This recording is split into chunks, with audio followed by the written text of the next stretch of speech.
Welcome to Daily Life Connection. Thank you for joining me again today.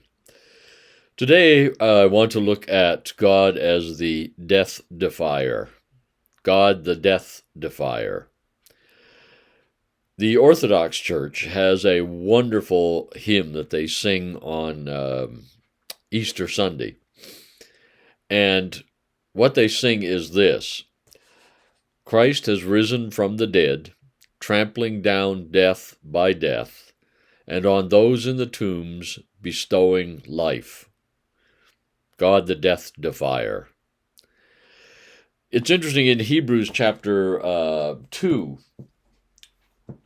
we read this: Jesus also shared in these, the same flesh and blood as we have, so that through his death he might destroy the one holding the power of death, that is, the devil, and free those who were held in slavery all their lives by the fear of death. Jesus, the Death Defier. In Christ, God defied death. To defy means to refuse to obey, to refuse to accept the decree, or to do what you've been told. Defying death was incredible. It was one of God's great, if not the great, victory of all time.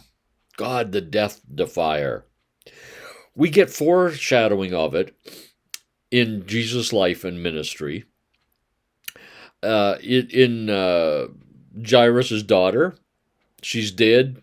Christ speaks to her, and she comes alive.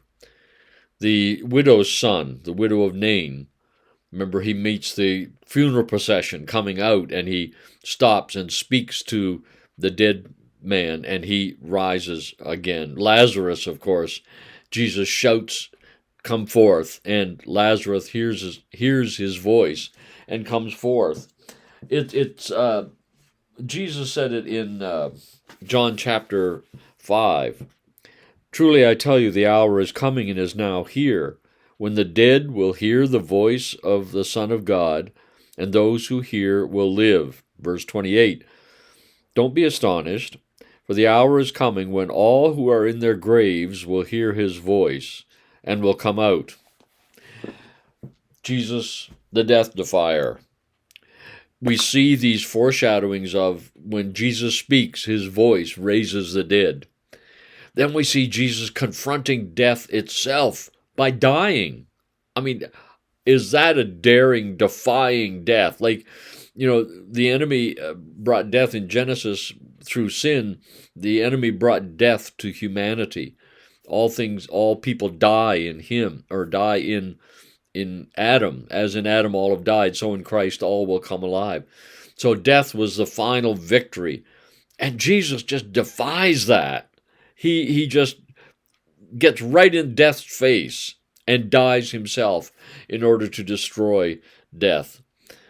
So through Christ's death and his resurrection, he is now alive, and his voice speaks to those who are dead and will raise them from the dead. He has defied death, and he won over it. It lost its power. It lost its grip on us as human beings. You see, that's the great news, is death does not have the final grip on you and I, or our friends or our family, people we loved who have passed on. Death does not grip them in finality. Jesus' voice will call them forth and will raise them up. And he defies death not only for himself, but he enables us to defy death. We no longer submit to its fear. We no longer submit to its finality. But we live with a hope, and we live with a joy, and we live with a faith that there is resurrection, and his voice is more powerful than death, and that even though we may be in our graves, it says he speaks, and even those in the graves hear his voice and come out. Yeah, he is the Death Defier, And that's incredibly good news for us today, because there is such sorrow in death and there is such fear in death if we have no hope of hearing his voice and being raised again to life. But we do. He said, I will. I defy death to hold people down. And then he went right into hell itself and destroyed hell and led the captives out. And again, back to that Orthodox thing in Easter, when they sing that song, they sing about how he raised up Adam with him. He raised up humanity with him. He defied the devil, he defied death, and through his death and resurrection, all humanity has been set free from the finality of death. Good news today. Let's rejoice in that and think about it, and we'll talk again tomorrow.